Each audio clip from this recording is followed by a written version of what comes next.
Buenos días, buenas tardes y bienvenidos al podcast número 210 de Ecosistema e-commerce.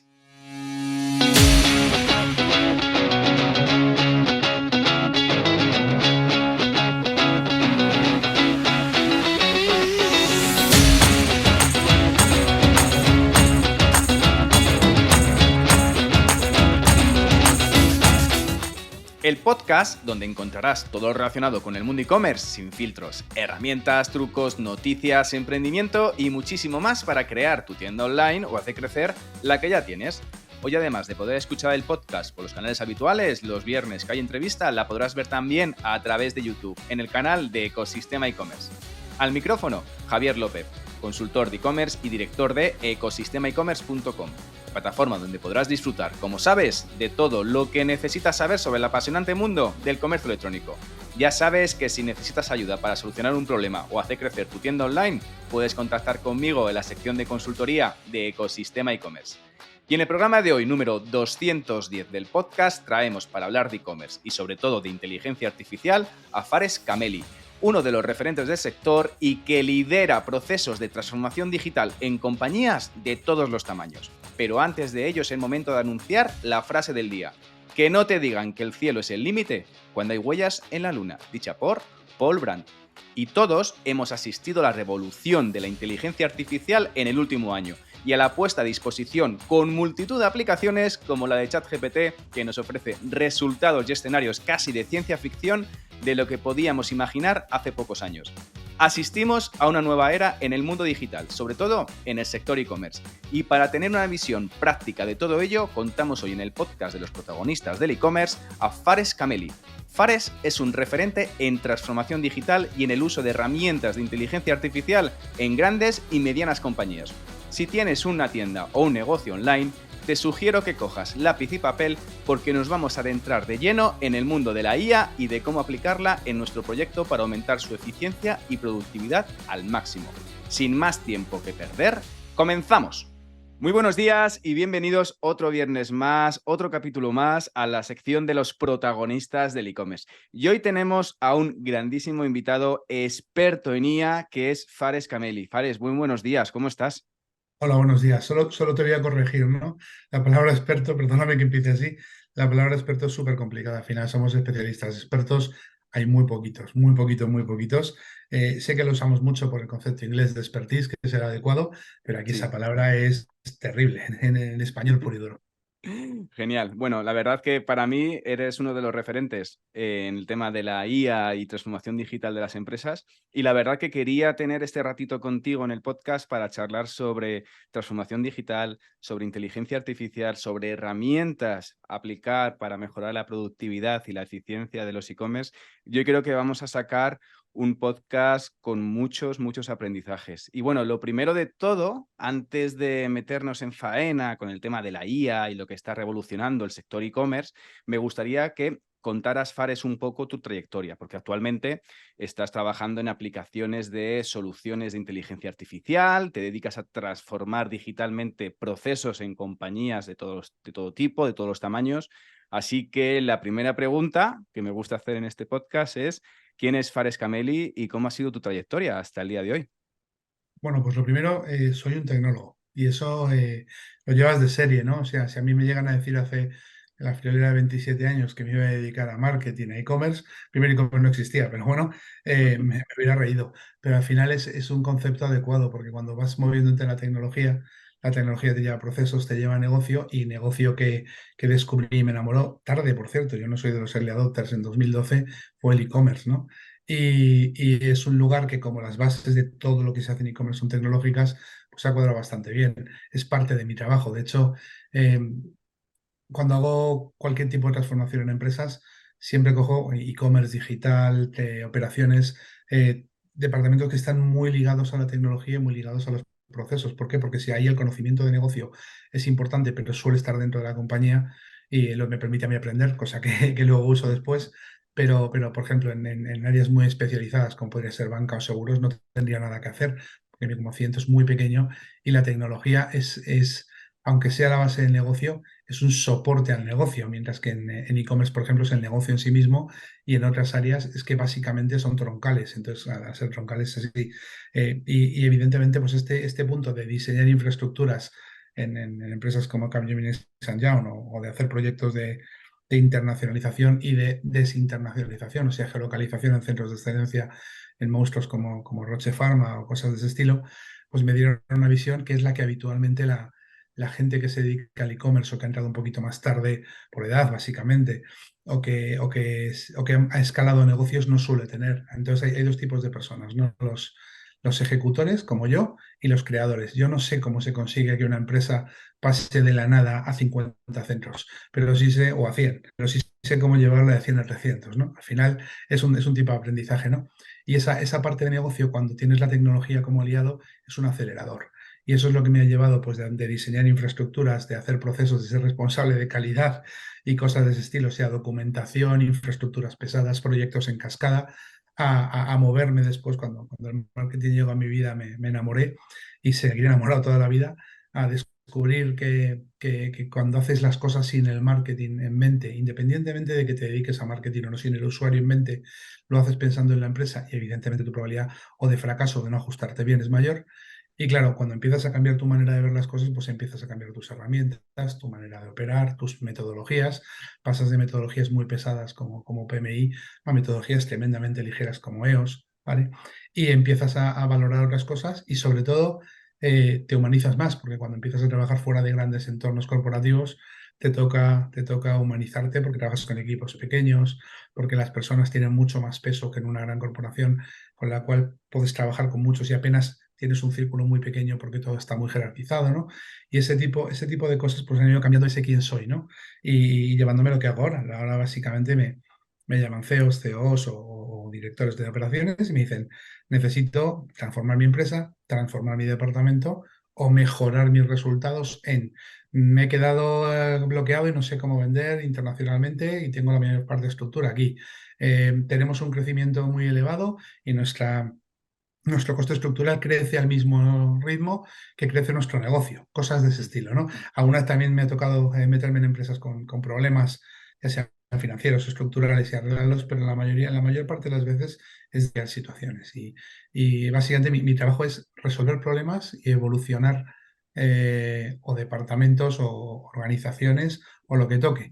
Así que bueno, lo disfruto mucho, no es fácil, no porque sea más fácil o más difícil, sino porque te encuentras con mucha resistencia, tiene un nivel de estrés muy elevado al comienzo porque tienes muy poca información para tomar decisiones, pero Claro. luego, bueno, el resultado final es bastante bonito. Yo siempre digo lo mismo y que Dios me libre de comparar el arte con lo que hago, pero cuando un escultor empieza con un trozo de piedra, da igual que de la forma que tenga, el visualizar el final y el camino es muy duro. Y ya lo que pasa es que lo que suele hacer la mayoría de gente es o coger el trozo de piedra y comenzar o dar pulidos en la última parte, ¿no? Y ese trozo del medio, que es el más complicado, es en el que básicamente hace falta herramientas y conocimiento, pero no a ese nivel fino de detalle, de últimos detalles, y no a ese nivel duro, duro de acabas de arrancar cómo conviertes Claro. ese trozo de piedra, ¿no? Estás en ese Solo momento en el justo, en medio. ese momento clave, Efectivamente. en ese momento de que ya despega y no tienes todos esos complicaciones del inicio, sino, oye, ya tenemos una base con la que trabajar en este caso.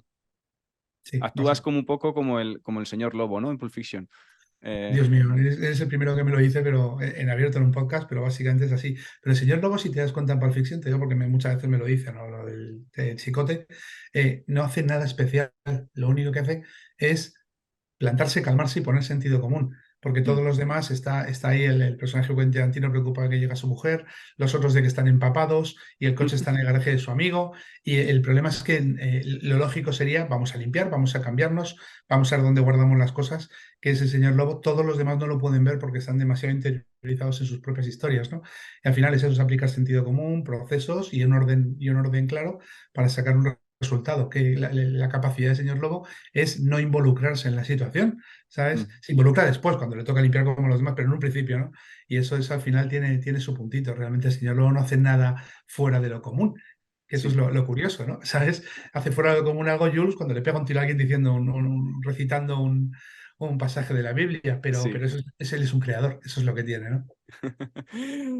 Fares, antes de ofrecer servicios a compañías, bueno, aparte de ofrecer servicios a compañías, también te estabas en el tema del emprendimiento por tu propio riesgo, ¿no? Que es creando la aplicación Junco App. ¿Cómo ha sido desarrollar ese proyecto y cómo Bueno, aquí detectaste esa tiene dos oportunidad? partes, ¿no? Yo tengo dos historias. La primera, yo tengo una empresa, además adquirí otra para sacar un proyecto de inteligencia artificial por el cual tenemos la pyme innovadora, ¿sabes? Muy Y bien. lo que pasa es que fue una iniciativa solidaria, la arrancamos con Núñez López Coronado de Coches.com, con Corti, con Luis de Product Hackers y con Jorge, que es un directivo de Pharma. Vimos una oportunidad, la sacamos, al final se nos quedó en barbecho, como digo yo, porque los stores no nos dejaron sacarla y aunque tuvimos unos cuantos clientes privados que descargaron, la tenemos ahí. ¿Qué sucede? Que la mantenemos porque básicamente el COVID no es ni la primera ni la última pandemia que tendremos y además de eso, en la situación post-COVID, el mundo ha cambiado ligeramente. Aunque creamos que volvemos a la normalidad, ya no estamos en la normalidad, no lo estaremos Ujú. nunca.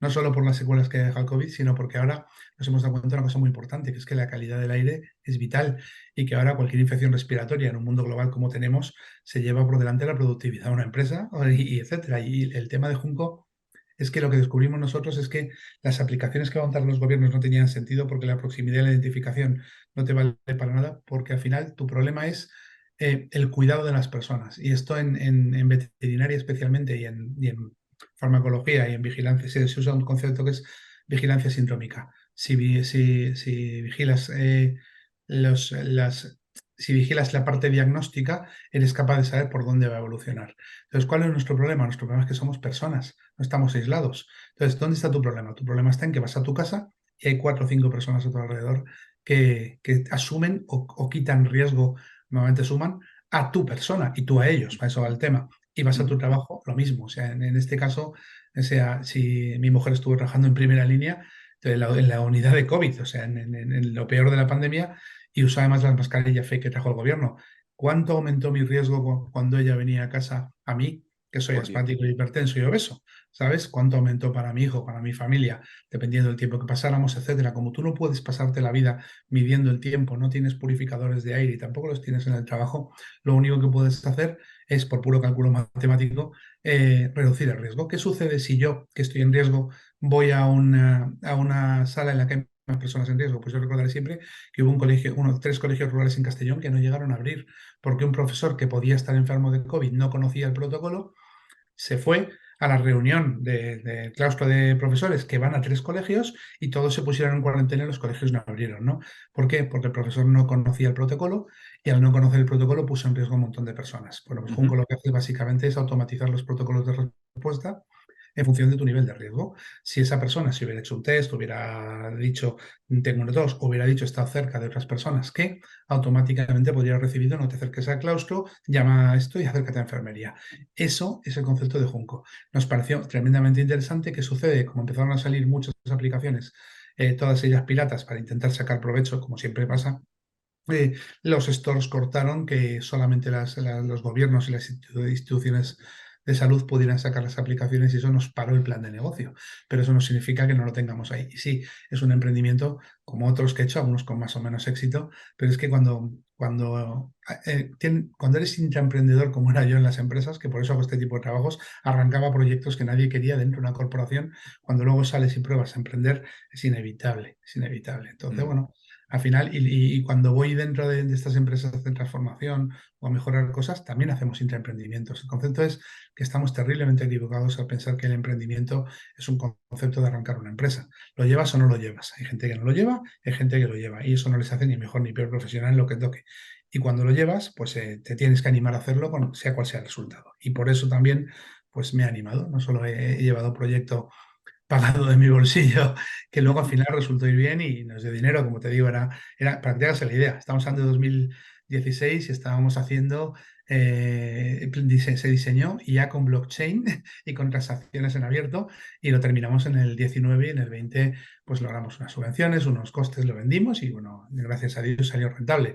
Pero si Muy no bien. hubiera sido un señor pufo, ¿vale? Ya. Que hubiera asumido yo personalmente con mi capital. Y de Junco, pues hemos puesto capital, todas las personas que estamos ahí, una buena cantidad de capital que aún no hemos recuperado, pero al final a veces se recupera, a veces no, y a veces cuando se recupera mejor. Yo tengo proyectos que han tardado, uno de formación específicamente en el gobierno, que ha tardado 3 años en salir. Y al final, bueno, salen, y hay otros que no. Cuando emprendes siempre tienes que asumir el riesgo. ¿Qué sucede? Que cuando tienes ese tipo de riesgos, ese tipo de comportamientos, luego lo aplicas en prácticamente todos los sectores y de tu vida y en donde trabajas. Qué bueno. Dentro de ese intraemprendimiento, que lo has llevado durante toda la vida profesional, porque al final el emprendimiento es un tema personal también, va contigo, va con la persona, como bien decías, estoy totalmente de acuerdo contigo. ¿Cuándo fue que viste que el tema de la inteligencia artificial era un driver absoluto que podía cambiar los procesos y las operaciones entre las empresas? Pues en el 2014, básicamente. En el 2013-14, según pasé a e-commerce, empecé a ver pequeñas soluciones de inteligencia artificial que hacían recomendación. ¿Vale? Ahí, Ujú. por ejemplo, cuando conocí a A Cortina Corti, Finki, cuando estaban en con Brainsys, ¿no? Brainsys. Que, por cierto, si me preguntas cuál es mi referente de IA, más allá de los grandes referentes, es Frankie Carrero, por ejemplo, ¿no? Muy bueno, un Y crack. por darte un ejemplo sencillo, el algoritmo que diseñé yo, pero implementaron programadores para este proyecto que te cuento, fue la tesis doctoral de José Carlos Cortizo, de los algoritmos de proximidad del canil. Lo que pasa es que yo hice una variación sobre el Canilles, pero no voy a entrar de algoritmos, ¿no? Entonces, yo ahí ya vi que la inteligencia artificial tenía un peso importante, pero sobre todo, hablas de intraemprendimiento, era ligado al perfil, cosa que ahora hacen las plataformas como Facebook, pero entonces no lo Ujú. hacían. Entonces, lo que hicimos fue generar un proxy que identificaba los dispositivos porque no tienen derechos como las personas, y en función de eso daba recomendaciones en función del dispositivo, unificando perfiles, consiguiendo el perfil único aunque no tuvieras el dato. Y esto ya este es 2013-2014. Imagínate lo que ha llovido desde entonces, ¿no? Y yo ya sabía que existía la IA, ya la había visto en procesos grandes de corporate, etcétera, porque nos acompaña de los 70, no es una cosa nueva, ¿no? ¿Qué sucede? Que se ha democratizado, sobre todo con ChatGPT, pero ya un poquito antes con otras IA generativas, y eso nos ha dado una capacidad de revolucionar todo que no te lo puedes imaginar. Yo ahora la aplico, bueno, no te digo en mi vida, que la llevo metida hasta en el teclado del móvil, en el SwiftKey, ¿sabes? Sino absolutamente en todo lo que se te pase por la cabeza hacer. Luego ya supongo que me preguntarás algún ejemplo, intentaré darte alguno que no sean los clásicos que se escuchan por todos los sitios.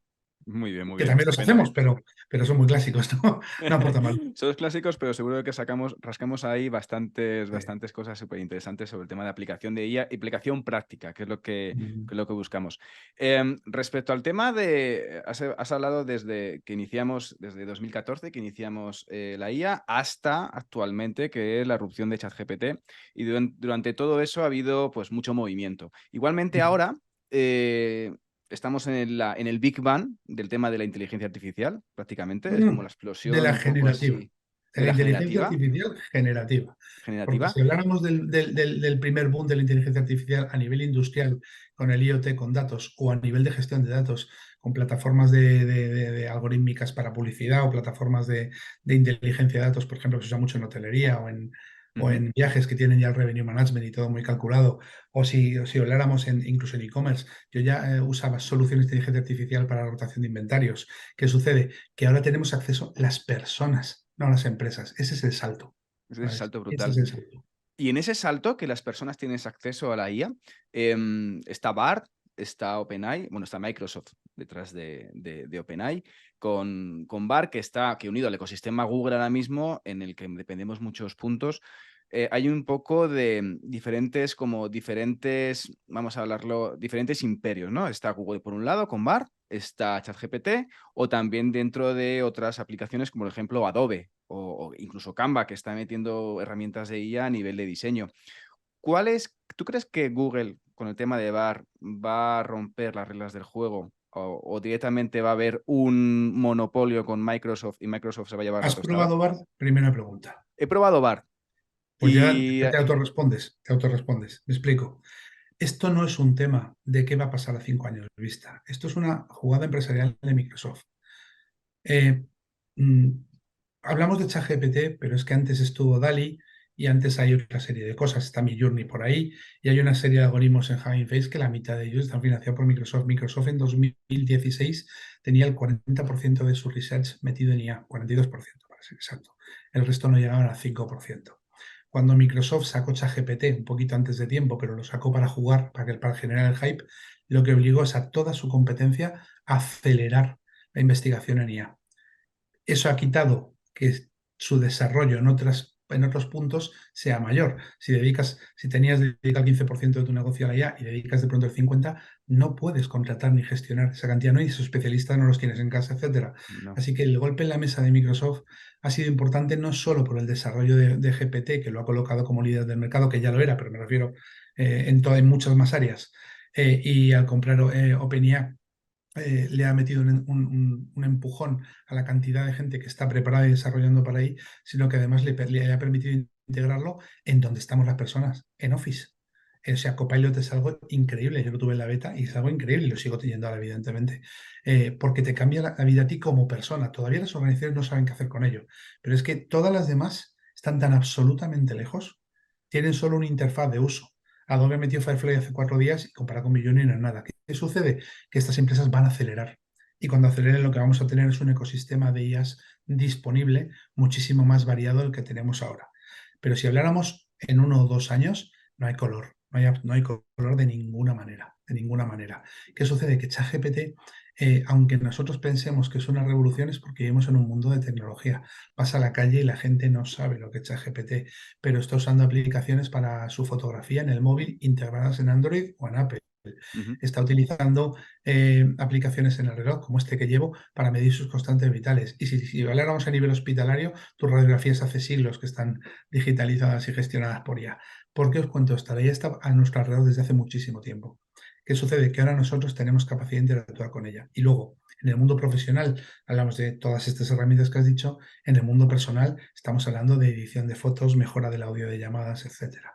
Es una auténtica revolución comparable a cuando salió Windows 95. Es que no se me ocurre un punto mejor, porque la aparición de Internet es otra historia, pero no se me ocurre un punto mejor para comparar. ¿Qué sucede? ¿Tú recuerdas lo que hacía el Excel en el 95? Hacía 4 cosas. Lo que pasa es que esas 4 cosas te roban mucho tiempo. Mira lo que hace el Excel ahora, que además lleva ya, por cierto.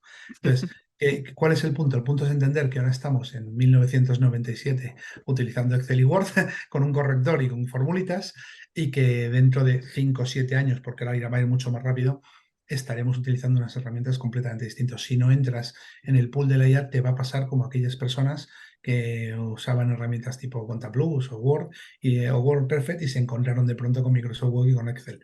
Te vas a quedar fuera. Y esa es la auténtica revolución. Más allá de ChatGPT, OpenAI, Bard, lo que toque. Y Bard en Google tiene más un problema bastante serio. Y es que como la mayor parte de sus ingresos, hablo de Google, no de Alphabet, Ujú. vienen directamente enganchados a la publicidad, el problema es que el modelo de búsquedas del buscador, que es el que permite que su publicidad funcione, no se puede adaptar tan rápido al modelo de gestión de Bard. Por tanto, no pueden integrarlo a la velocidad que lo integra Microsoft con herramientas como Office. Y esa es la gran diferencia más allá del motor. Buenísimo. Hablando con Corti, precisamente también en este podcast, hablábamos del tema del e-commerce y de la evolución de los e-commerce. Y como llevamos ya unos cuantos años en esto, me hizo mucha gracia una frase que hizo Corti que decía, antes estábamos como en la liga del barrio, ¿no? Jugando con el tema del e-commerce y ahora estamos como en la Champions League. Entonces, ha habido una profesionalización brutal en los últimos años, también motivadas por temas de IA. ¿Cómo has visto, cómo ves que ha sido la profesionalización del e-commerce estos últimos años?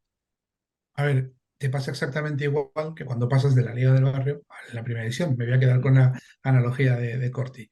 En la Liga del Barrio tú puedes jugar hablo de fútbol de lateral, de centro o lo que toque según el equipo que tengas.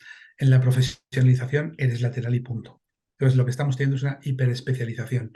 Ahora el e-commerce manager es una figura que, dependiendo de la organización y del tipo de trabajo, un e-commerce manager en la hotelería lo único que hace es subir precios y controlarlos. Un e-commerce manager en un retail hace otra serie de cosas. Un e-commerce manager en moda hace otra serie de cosas. Subida de catálogos, textos, etcétera.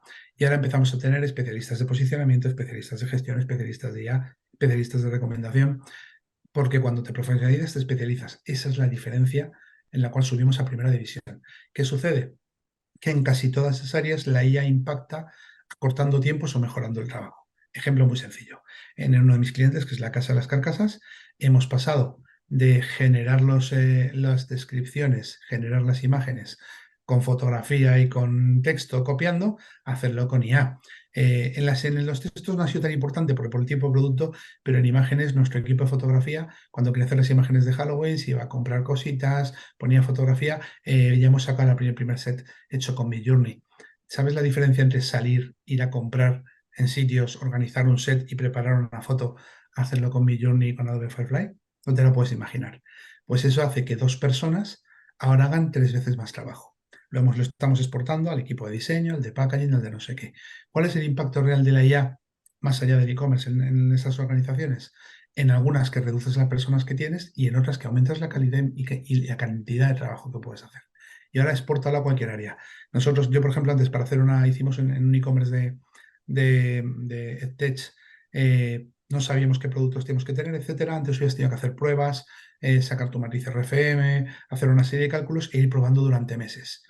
Lo enchufamos con la IA y en 2 meses teníamos la solución al problema y vendimos lo que no estaba en los escritos. En hotelería adelantamos 3 meses un análisis de revenue que hubiera sido complicadísimo con una herramienta básica de IA como es Obviously, que hace modelos, series temporales y es que me estoy saliendo de hacer imágenes y de hacer textos, que hace modelos, que hace series temporales, etcétera, y puedes hacerlo a nivel de una cadena hotelera que factura 46 millones de euros con 6.005 habitaciones en Alemania, o puedes hacerlo a nivel de un e-commerce pequeñito como es el asador en tu casa para decidir qué productos vas a empaquetar, hacer un paquete y venderlo para que tu rotación de almacén y tu dinero vuelva a estar disponible, porque es dinero en producto, ¿no? Todo ese tipo de cosas a nivel profesional, herramientas como Hypersonics o como A3 lo hacen hace mucho tiempo, o algunos PIM, pero a nivel pequeño eso no te lo podías permitir. Y ahora coges, entras a la cuenta gratuita, ¡pum! Nosotros para hotelería, por ejemplo, usamos la cuenta de pago, 300 euros al mes, pero es que lo usamos 3 meses y nos ahorramos mes y medio de 3 tíos de revenue analizando cosas. No solamente es el coste de esas personas, es la ventaja temporal que nos permitió cambiar los contratos y conseguir un más 30% de EBITDA en junio, cuando el objetivo va a final de año, ¿no? Este tipo de cosas, este tipo de cosas son las que hace la IA. Acorta nuestros procesos, mejora nuestra capacidad de hacer cosas. Todavía no puedes dejarla, excepto en cosas como recomendación o similares, que son algoritmos de proximidad o de perfilado, que están muy, muy, muy trabajados, no puedes dejarla sola. Y ahora cualquier especialista que no haga eso tiene un problema. Nosotros en un retail hace bien poquito hemos hecho toda una web en menos de 2 meses. ¿Por qué? Porque metimos en ciertas herramientas los diseños y nos proporcionó ejemplos de usabilidad en función a los flujos que habíamos preparado. Te quitas diseños, idas, vueltas, validaciones. Te hablo A-B, que es lo que te de cosas pequeñas. Claro, cuando hicimos los test A/B, los metimos con Clarity de Microsoft, que lleva la IA incorporada para que nos diera los clics de ira, las vueltas, etcétera. Nos ahorró 2 o 3 meses para elegir una página que luego ha subido la conversión un 0,6%, que es un montón de dinero cuando vas a ciertos volúmenes, ¿no? Entonces, la IA está en todos los sitios. ¿Qué sucede? Que si te dedicas a hacer imagencitas y textos, te estás quedando rascando la superficie, ¿no? Y Pues esto que te estoy contando lo puede hacer cualquiera. Clarity te lo instalas, te vas y dices segmentos interesantes, entras al segmento y a nada que sepas un poquito de analítica y usabilidad, volvemos al mundo de los datos. Luego te vas a una IA, como en este caso a Leonardo, que te hace unas recomendaciones, con esas recomendaciones te vas a los diseñadores y con tus conocimientos de UX, ¡pum! Y acabas de acortar un proceso que se iría 2 o 3 meses en el tiempo a 2 semanas. Si además coges la propuesta de valor de la empresa, como hicimos nosotros, la pasas por ChatGPT, generas textos para web, para Facebook, etcétera, se lo pasas a tu agencia y tu agencia te prepara los copies, otro mes y medio que te has ahorrado. Luego, los posts, yo ya tengo 5 posts publicados hechos con IA, he hecho trampa, ¿vale? He usado la IA, luego le he pasado por otra IA para evitar que la primera IA la detecte, luego ya lo he hecho en otro idioma, lo he traducido para un tercer bloque, ¿no? Y después pasa por la gente de SEO. La gente de SEO sigue siendo necesaria, pero es que ahora producimos posts que son bastante decentes, o sea, no son de altísima calidad, porque esos al final no los produce casi nadie, cuando los produce son horas de escribir a una velocidad enorme. El último que he escrito, te vas a reír, es de depilación de pubis y lo he hecho yo. ¿Sabes? Te puedes imaginar la experiencia que tengo yo de depilación de pubis, ¿no? Entonces, el concepto es fantástico y está recibiendo visitas. ¿Por qué? Porque cogí experiencias y cosas que teníamos en las recomendaciones y textos que dan las empresas de recomendación, los junté, le pedí a ChatGPT que lo hiciera, luego entré en Notion, en la IA de Notion le dije, escríbeme más, cámbiame el lenguaje, etcétera, luego lo pasé por DeepL, pasó por SEO y a funcionar, y es muchísimo mejor que la mayoría de los posts que están en el mercado, ¿vale? Eso hace un año era inviable. totalmente. Inviable, simplemente inviable. Entonces, todo proceso de e-commerce o marketing que puedas introducir desde los datos del almacén hasta los precios, que vas cogiendo diferentes fuentes. Nosotros los cogemos de Angle Scout, de Helium, de Minderes, los metes, los enchufas y te ahorras muchos datos. Una matriz RFM analizada por ChatGPT te quita horas de analítica que tú no vas a dedicarle, sobre todo si no eres un especialista. Todos esos procesos tienen muchísimo más valor que la generación de imágenes y textos. Que si además añades la generación de imágenes y textos, etcétera. Por ejemplo, en la casa Escarcasas teníamos un 0,68 de ROA con una agencia especialista haciendo los anuncios. Cogí a nuestro equipo, le enseñé lo básico a hacer anuncios, ABCD, no habían tocado en su vida en interfaz de Meta.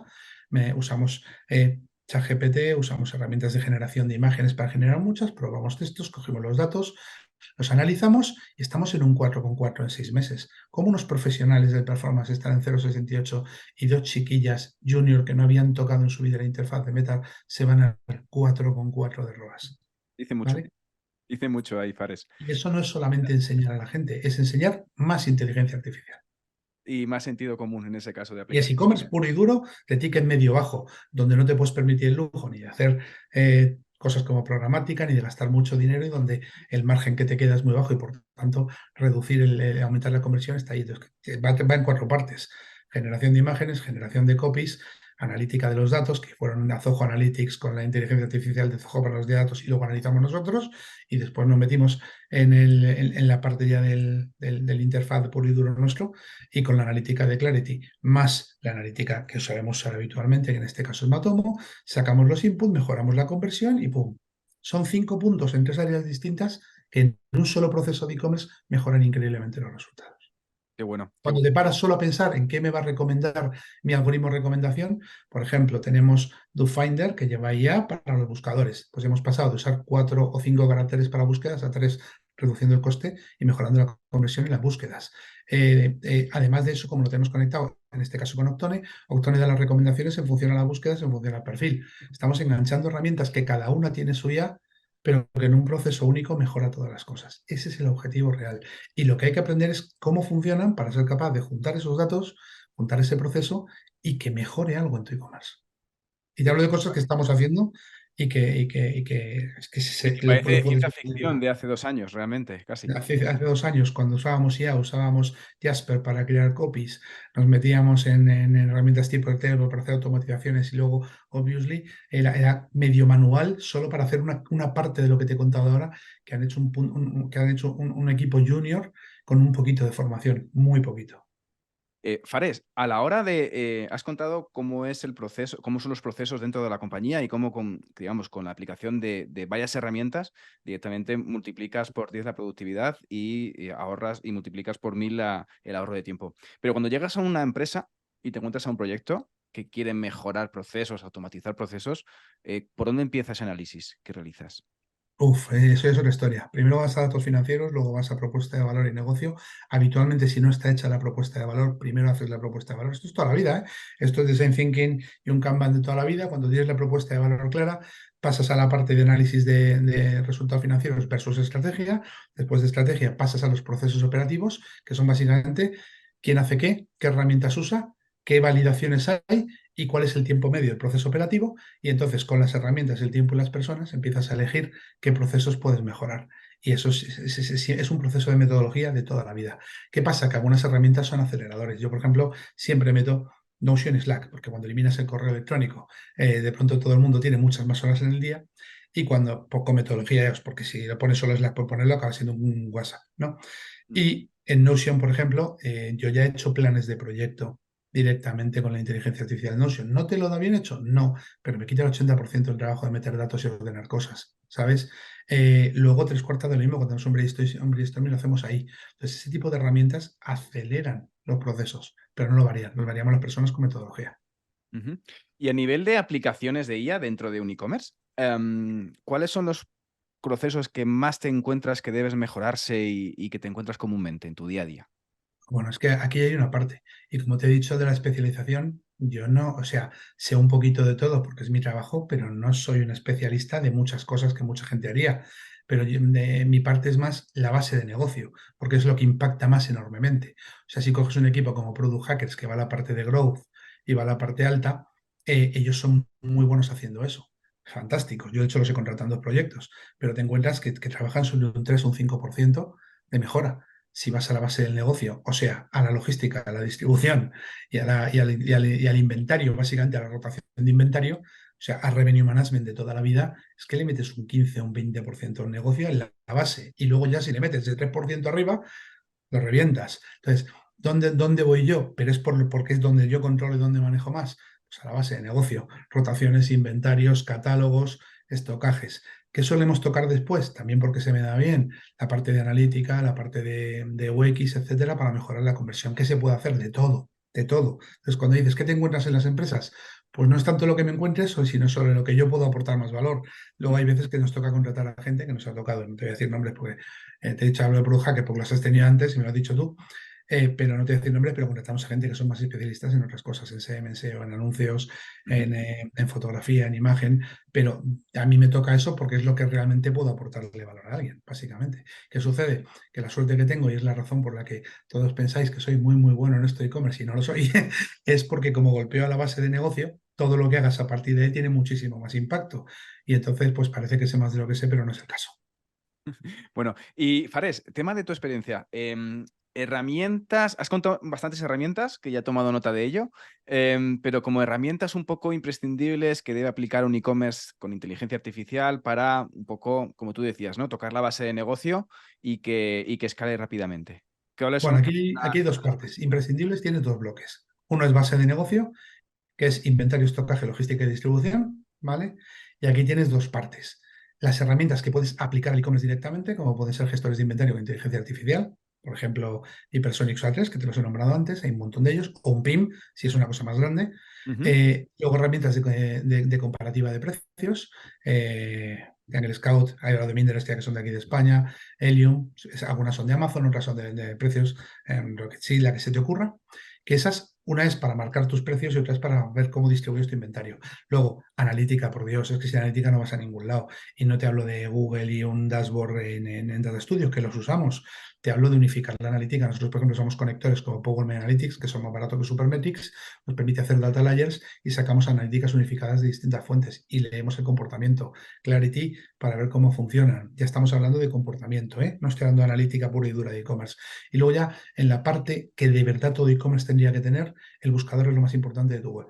Punto. ¿Por qué? Porque como no vas a ser muy bueno, a menos que seas monoproducto, monoservicio, haciendo arquitectura de información y capturando flujos de usuario, haciendo SEO y haciendo performance, pues básicamente el buscador va a ser la pieza principal. Si ese buscador lleva ya, y si además lo juntas con la parte con la que habla con el cliente, la recomendación, ya sean los automatismos, que por ejemplo los usamos con Active, o ya sea la parte de chat interacción, que básicamente estoy hablando de WhatsApp. Cuando hablo de chat, aunque te haya hablado, por ejemplo, de Octane o de Lambot, que unifican canales, es que a mí lo que me importa es llevarlos a WhatsApp donde puedo comunicarme con ellos, ¿no?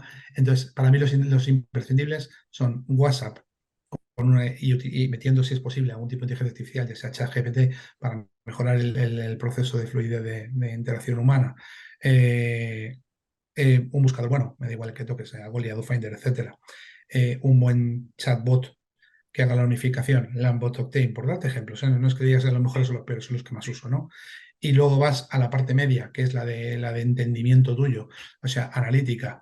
Me da igual que cojas Zoho Analytics o que cojas, yo suelo usar, por ejemplo, Matomo y usamos Metabase para los dashboards y además, pero ya no tienen IA, tienen pequeñas IAs. Y luego Clarity, por ejemplo, que hace mucho tiempo a mí que desvanto herramientas como Joyar, etcétera. Y luego vas a la parte de segmento medio, segmento alto son herramientas Enterprise, es otra historia, con eso de Salesforce, las cositas.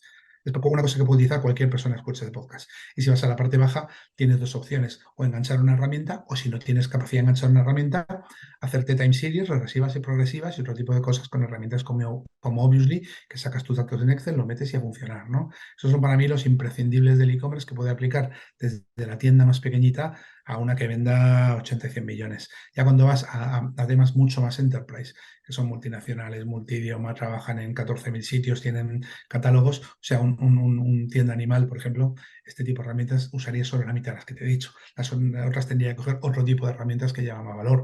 Si vas a hotelería, pues tendrías que coger una herramienta tipo SaaS. No SaaS de software as service, sino una herramienta que se llama SaaS, que es de Revenue Management y Predicción. ¿Sabes? Predictive Revenue, ¿no? Pero esas son para mí el set de herramientas que cualquier e-commerce, a nada que empiece a implementarlas y usarlas mínimamente, va a mejorar su conversión, su recomendación, etc. Pero lo principal para mí, el buscador y el llevar al usuario una buena recomendación y una comunicación directa con WhatsApp. Son para mí los Qué puntos. bueno. Buscador, chatbot y WhatsApp en la parte alta y en la parte baja, analítica y predictive revenue o mejora del inventario. Qué bueno. Y en la parte de marketing digital y publicidad online, que hay un buen melón ahí, ¿qué tipo de herramientas impulsadas por IA podemos ayudar para el tema de aumentar la eficiencia de las campañas? Ya has hablado antes con el tema de Facebook, con el tema de aumentar ese Es que ROAS. aquí tenemos un problema y es que Google ya lo está haciendo y está metiéndolo ya. Meta la ha metido y ha mejorado el algoritmo, nos ha dejado de hacer cosas, por ejemplo, las audiencias aumentadas ya no valen para nada o valen para muy poquito. Hay ciertas cosas que tienen impacto, ha cambiado la localización de geolocalización a localización provincial, está cogiendo segmentos más amplios porque ellos han cambiado su algoritmo. Ahora mismo los algoritmos propios de Meta, si los sabes usar, usas reglas y tienes una buena analítica, dan un valor para hacer smart ads que antes no te daban. ¿Sabes? Ujú. TikTok está un poquito más bajo en el nivel pues, su interfaz más de juguete, pero funciona muy bien el contenido. Y luego nos encontramos con que Google lo está metiendo ya en las campañas PT Plus y otro tipo de cosas. Entonces, hace 2 años te hubiera dicho que usaras herramientas de inteligencia artificial antes de llegar a ese punto. Ahora lo que te digo es que las propias herramientas de las plataformas probablemente, no te digo que sean mejores, pero con las ventajas que te dan, si pones tu foco en otro sitio, te va a dar más valor. Entonces, ¿dónde lo haría yo? En la generación de contenidos, en la generación de segmentos. Por ejemplo, nosotros enganchamos los CRMs, hacemos analíticas, sacamos audiencias, esas audiencias las conectamos a las herramientas, a Meta, TikTok, etcétera, y funciona. Cuando vamos a Google, hacemos análisis de datos, lo pasamos por inteligencia artificial con las series progresivas y regresivas y cambiamos los anuncios. Entonces, si te das cuenta, antes el trabajo era más en la parte final de la ejecución de anuncios y ahora mismo con la entrada de inteligencia artificial en las plataformas propias, el trabajo está un poquito más cercano al previo a la ejecución de los anuncios. No te Ujú. digo que no haya algunos algoritmos o herramientas que lo hagan espectacularmente bien, pero básicamente el coste y el esfuerzo que te llevan versus dedicar tu coste y tu esfuerzo a esa otra parte, ahora mismo no tiene sentido, prácticamente para nadie. De hecho, creo que, bueno, puede ser multiplicar por 10 o por 20 el coste de una herramienta con la efectividad que te da. Realmente la aplicación de IA te está dando unos beneficios brutales en este caso. Es que nuestro problema son los recursos. Es que la IA necesita ahora mismo personas, necesita gente que las entienda. Y esos recursos o son caros o necesitas formarlos. Entonces, o inviertes tiempo o inviertes dinero. Entonces, si inviertes tiempo y dinero en las personas y además lo inviertes en las herramientas, lo que tienes que ver es dónde está mejor invertido. Ujú, Hay totalmente. muchas cosas que a mí me gustaría hacer en muchos sitios, pero no los hago porque con los recursos que tengo, el trabajo que tenemos y el tiempo que tenemos sale más rentable. Ahora, es así de sencillo. Ojalá pudiera hacer algunas de las que tengo en mente dando vueltas, pero hay veces que se puede y veces que no. Respecto a esas cosas que tienes en mente, de hecho, ¿qué aplicación? Has hablado antes del tema de herramientas indefinibles para cualquier e-commerce, ¿no? Independientemente del tamaño, pero para los grandes players del e-commerce, ¿qué aplicaciones de IA están aplicando? Está escuchando, por ejemplo, Amazon, que ya te descubre Amazon y AliExpress, que ya te están generando las reseñas propiamente o resumen de reseñas, o el tema de Amazon ver lleva si un años producto es con la defectuoso o no es IA. defectuoso. Lo que pasa es que voy a hablar de Amazon porque al final es el player de referencia, más que por referencia, ¿no? Amazon lleva años usándola ya para recomendación, pero te siguen llegando recomendaciones al correo de productos que ya habías comprado o similares, ¿no? Sí. Lo que pasa es que ahora lo han metido en los procesos de compra, devolución y envío. ¿Qué te está pasando? Que ya te van recomendando sitios de conveniencia para recoger, por ejemplo, que es algo distinto a lo que hacían antes. A ellos les reducen los costes y a ti te da esa conveniencia. En la recomendación, ahora entran dos tipos de recomendaciones. El de producto y el de recomendación por suscripción o por servicio, que algunos servicios venden. Y eso ya te está dando otro punto abierto. Luego han entrado en cosas, por ejemplo, el Express ha entrado en el paga más tarde, ¿sabes? Para asegurarse de que los procesos y los tiempos de calidad se cumplen porque no los cumplía la gente que enviaba. Hay cantidad de cosas. Todo eso sin la inteligencia artificial era imposible. Y ahora está ahí. Y luego hay grandes herramientas de mercado que hacen esas cosas. Pero es que esas grandes herramientas son tan absolutamente dependientes del tipo de negocio que tengas, casi todas están centradas en la parte de inventario, stock y logística, que es donde realmente aporta más peso a un e-commerce gigante. Sobre todo por el tema de automatización y por el tema de monitorización de precios. Los precios dinámicos, yo por ejemplo conozco herramientas que en hostelería se están utilizando para monitorizar los precios en tiempo real en función de la demanda del mercado o el stock que tengas tú y tu competencia en este Pues caso. si lo usamos hasta para hacer un Airbnb de juguete, como no vamos a usarlo a nivel grande, ¿sabes? En hotelería. Pero te digo, cuando yo me refería un poquito más a otro tema.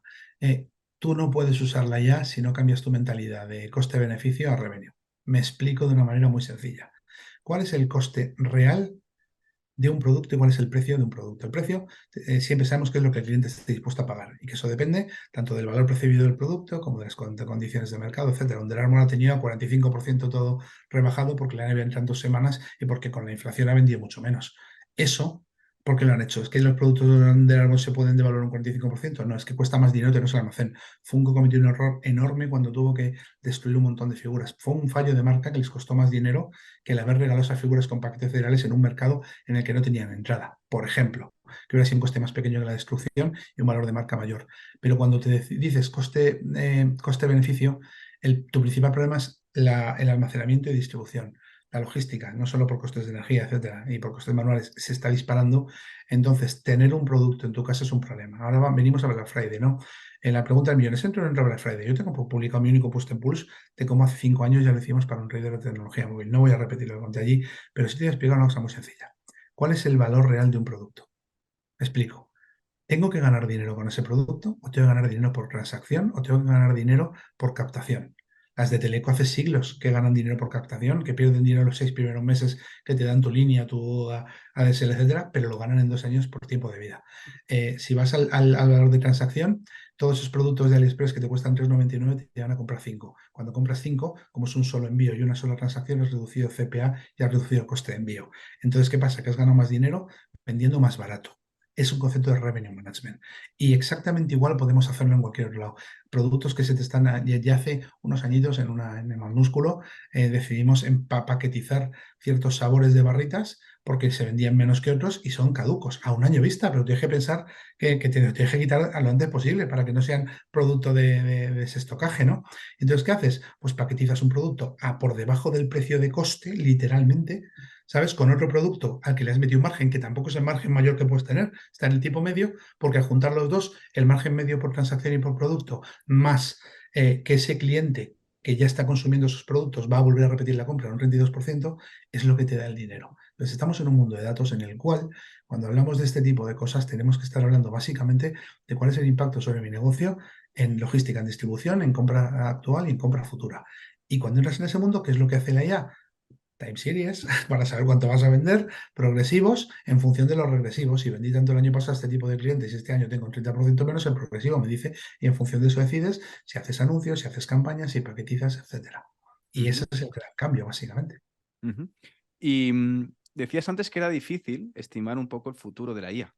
Estimar un poco bueno, de lo que encontramos aquí a 3, 4, 5 años, pero quizás para 2024, ¿qué crees que nos podemos encontrar? No Aparte hay de grandes toda esa cambios para revolución. 2024. Lo que hay es un asentamiento, me explico. Aunque vayan a salir 14.000 herramientas y aunque las que ya tenemos den más funcionalidades, el mayor cambio lo hemos tenido este año. Hemos entrado al GPT 4.5 y ya le podemos meter datos e imágenes. Es un cambio descomunal, pero ya no puede haber cambios de ese estilo tan rápido porque la capacidad de procesamiento, de desarrollo y la cantidad de usuarios que lo están usando ya no lo permiten.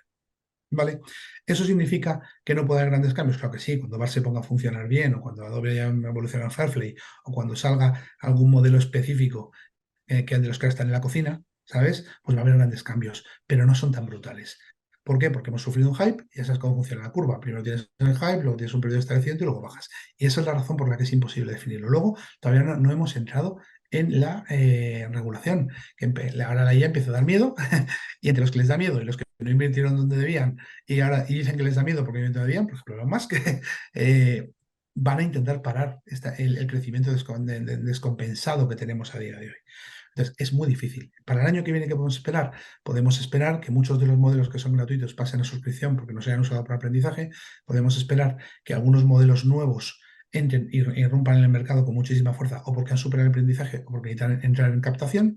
Y podemos esperar que los modelos actuales que tenemos empiecen a tener aplicaciones reales que no tengas que fabricarte tú, sino que ya te vengan prediseñadas. Da igual que sea, por ejemplo, ChatGPT ya tiene tropecientos add-on. Yo, por ejemplo, he abandonado Chrome, pasa todo Chrome a Edge, lo tengo metido con todas las extensiones. O sea, si te abro ahora mismo mi navegador, no sale más que puntitos de extensiones de ahí diciéndome cosas, ¿sabes? Entonces, esa integración es muy básica y la usamos los early adopters, pero con el tiempo eso va a estar integrado sin que tengamos que instalar una extensión y que tengamos que hacerlo. Y exactamente igual los procesos empresariales.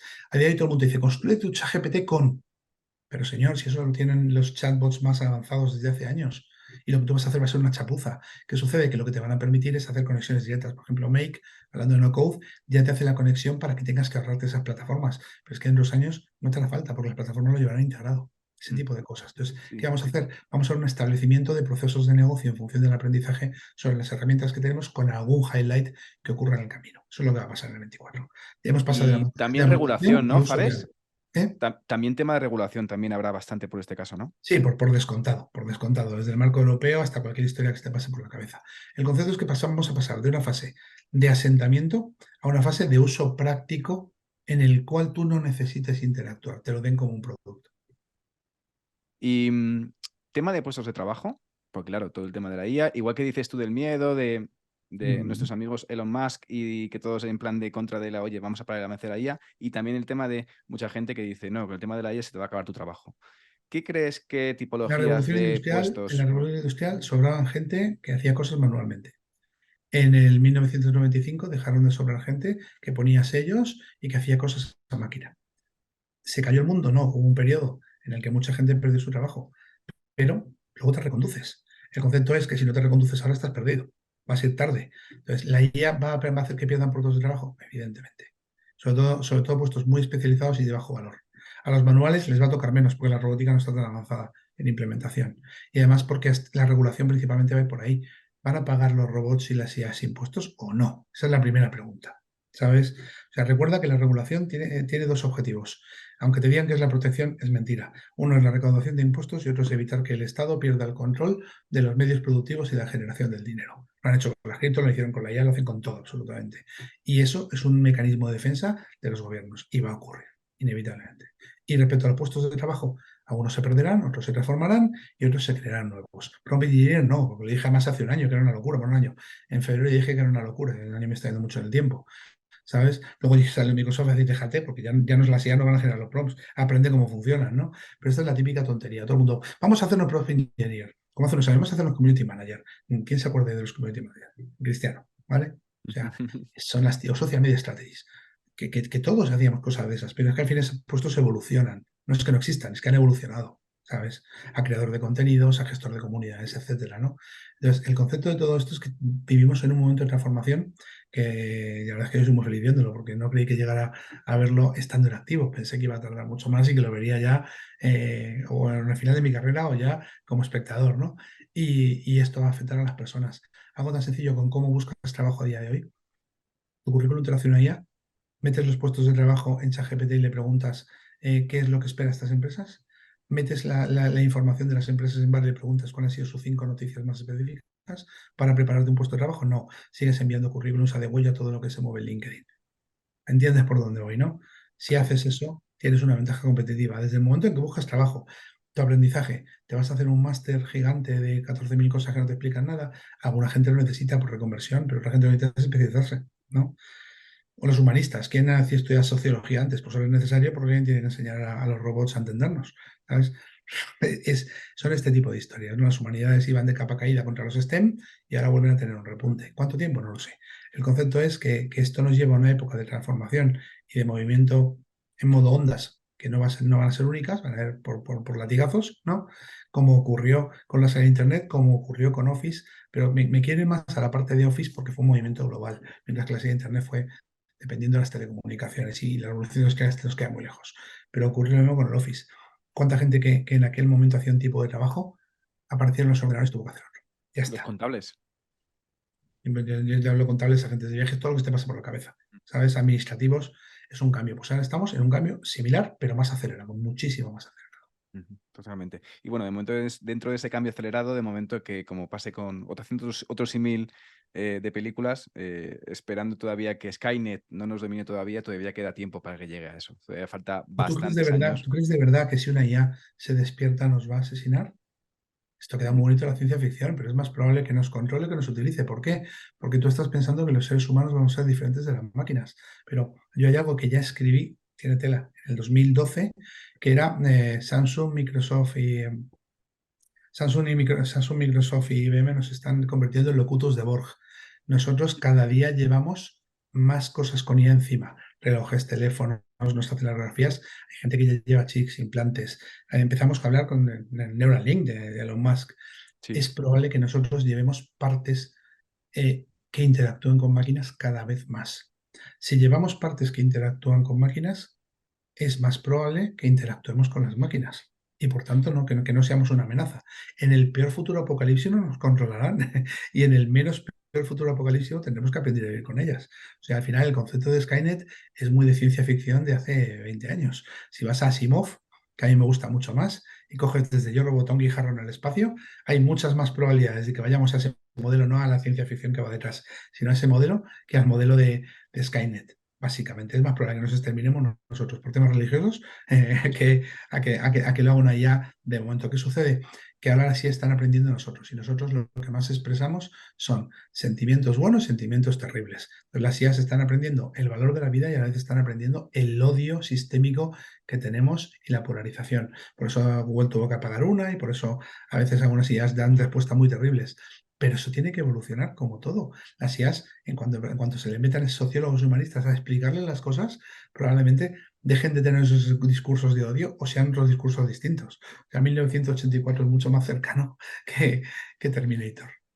La verdad que Fares, la verdad que soy consciente y creo que todos somos conscientes ya de que nos espera por lo menos de momento unos años a ver lo que viene ahora apasionantes, sobre todo mucho más que lo que nos esperaba hace 5 o 6 años con el tema de erupción de Internet, con el tema de aceleradores, con el tema de automatismos, pero vamos, ahora mismo es difícil predecir un poco lo que nos espera o cómo va a cambiar las vidas a nivel mainstream la IA cada vez más. Así Mira, que cuando salieron las telecomunicaciones yo tenía 4 PCs virtuales en mi terraza y salía con una antena de radiofrecuencia a medir la longitud que tenía.